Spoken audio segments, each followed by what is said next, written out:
Welcome back, my friends, to another episode with the genie regarding the lie that NASA has told you. Now, today we're going to carry on from where we left off.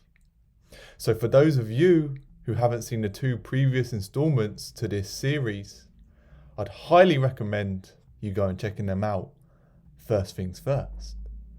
But for those of you who have been following along, we are to move on next to the part you've all been waiting for. The tribes of Israel. The people called Hebrew are a separate people from the heads of the tribes of Israel. Ra, being Marduk, which is Mars, is the grandson of An. So Ra being the grandson of Satan. Torah means to Ra. So the Torah is essentially to Ra. And if we look at Ra, meaning Mars, Marduk, the grandson of Satan, you realize that it all flows up to the head of the snake. Now here we have the 13 families that make the Council of 13. That are essentially the ones that sit at the top of the food chain and dominate and control the events that happen upon the earth. Now we are all familiar with the Seal of Solomon, but essentially at its core being the seal of Satan. Now here we have something very interesting because it shows us how each planet is a different energy inverted, which is what's leading to the specific bloodlines. So you have Saturnus, Satan, which is Goldman Sachs, the Gad family. You have Mars, Masava, which is the Freemasons of a Queen Elizabeth breath. You have Mercurius, El Elohim, being the Illumi Pope. You have Jupiter, Lil Enlil, being the Federal Rothschilds banking cartel. And then finally we have Venus, Lilith, being the Israel Rockefeller of the Satan. Here you can see the inverted pentagram, which is a signification of the inversion upon reality that has been placed upon mankind in the form of modern society as we know it. Now the owl symbol signifies Satan. This was fascinating when I first read it because we have seen the owl symbol in many areas, especially used throughout the banking system. Orion's belt is that which lines up with the Great Pyramids in Giza. Orion being owl ride on. So you can see how the owl links in to the satanic bloodlines. You have An, which is the father of the branch of reptiles, An being Satan, ruler of the abyss and the underworld, i.e. hell. Lilith Isis is the queen of the Moloch. You have NASA, which is owned by E. Lizard Breath, and the Rothschilds. It is a Vatican charter. And in the UN, supposedly the United Nations, but being or meaning Uranus plus Neptune. Now here we come to the Earth from supposed outer space. Now remember, my friends, that this is totally down to interpretation, and even myself, I'm looking at it from that standpoint, where I don't necessarily deem it true, nor do I deem it untrue, but I use the information to be able to create a better picture in my mind of the possibilities of where we may be living and what we may be living. So you have the vector and the 7. The vector symbol is the sigil of the Sith, which we've gone over. The 7 is the 7 Luciferian, the Council of 7, which are the planets, which are the so-called gods, so to speak, which are the propagators of human destiny, quote unquote, karma, but that which can be transcended. And the reason for this is because they are inverting the energy with which they give off. Interestingly, you have the 7 candlesticks And we all know where that comes from. So here we have supposedly the planets and their poles. So by the looks of it here, from the genie's eye, and remember, I'm not saying that this is necessarily correct, but this is just my interpretation. So the poles are what represent the candlesticks, and each planet in our solar system having its own pole, which is the 7. Now here could be quote unquote outer space, but to my eye, it looks like it could also be submersed in water, and that we could essentially be in one giant cell. The Sith is the Luciferian Council of 7, which are Saturn, Jupiter, Neptune, Uranus, Mars, Venus, and Mercury, the 7 candlesticks. The rulers are the 7 system lords. Now notice how all space agencies from all over the world wear the vector symbol in their logo, as you can see right here. Now here we have a picture, photo how Earth really looks like, but still on a pole.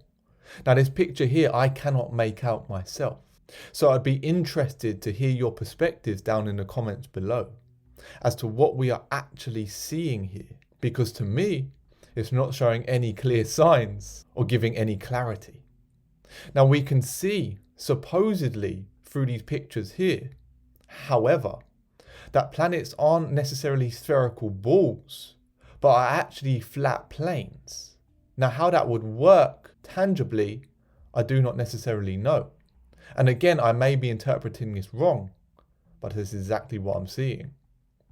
Also, what we are submersed in is questionable itself, obviously having the potential to be the space of which we're told, but believing anything NASA says, we now know is a stupid move. Photo of the original Stargate found by archaeologists in Egypt circa 1923, published prior and now removed from online sources and books. This is interesting to me because there are many cultures, one of them being the Hopi tribe, and they believe that they were visited by interdimensional / extraterrestrial beings that arrived on Earth through a Stargate. And they actually carved a Stargate into a rock, which was their means of communication with these otherworldly entities. Now, these otherworldly entities were supposedly, or posed themselves, I should say, as gods, and came with knowledge of farming and the arts and sciences, but yet could essentially be said to be the controllers and using manipulated tactics to gain control and power over all of humanity. Earth satellite photo 1968. Before the cover-up and alterations of images and photos of the planet and solar systems, there is not only a clear view of a hole at the North Pole, there are graph lines and degrees marking it. Now this, my friends, is absolutely mind-blowing, because if we take it back and look at what is being shown to us, an Earth satellite photo. So supposedly, we are seeing the true Earth here, above the Earth, with a huge hole in the center of Antarctica, which is why nobody can visit there. But not only that, we actually have the grid lines visible on the Earth, which only adds testament to the art of astrology and the way in which the movement through the astrological ages and signs affects the events that unfold here on Earth, as it's literally ingrained into the Earth itself. There is a net put around us to hold us captive. It's part of the Smith program. Look at how the Matrix movie is close to the truth. It creates the holographic sky with the effect of an electron field surrounding the Earth. At the end of the circle, the Earth is able to fly independent so people can make their choice. The sun is a transformer. A gateway to other dimensions equals a converter. In free space, sun is not visible. There are no light years since there is no light. So what he is pertaining to here by free space is the space of self, the infinite, boundless awareness that you are. And what we are in is we are in a dimension which is limitation, which is the illusion of the sun. And the sun is essentially the portal in and out of this dimension. But remember that the world is just a reflection of yourself, and that the true sun, the true light, comes from within, which is everywhere present because it cannot be separated, which is the reason why there are no light years in this free space. So the gateway to the other dimension, to freedom, so to speak, is to go to the source of the sun, which is inside you. NASA SOHO images have been capturing countless UFOs by the sun. Google Earth Sky View is now showing another anomaly by the sun, what appear to be giant cables running from the sun to other areas of space. Could the two be related? Are these cables being used to harvest energy from the sun? Are they navigational aids? What is going on around our sun? Now, if there are cables, as you can see here, supposedly attaching to our sun, then that only pertains to there potentially being a far superior, more advanced alien race which have managed to harness the energy of suns and have effectively enslaved our planet as an energy harvest for their own solar system. Now, this is obviously a potential, but that's just what springs to mind. Whether it be true is another question altogether. Now, my friends, for this part of the series, I'm going to end it there. Now, in the final part of this NASA Lie installment, we are to go into the final part of this document, whereby it speaks with regards to the book of life and the souls and how they liberate themselves from this trap, one that you do not certainly want to miss. And in the final episode, I'm going to be sharing this entire document with you all. But for now, I'm going to end it there. If you did enjoy this episode, make sure to leave a like down below. Comment with any ideas about what you have just seen. I will be fascinated to hear your perspectives on this. And subscribe for way more content to come on its way. But for now, I'm going to bring it to a close. Follow me on all my social medias. All links will be down below in the description below. But I'll wrap it up there, and I'll speak to you next time. Goodbye.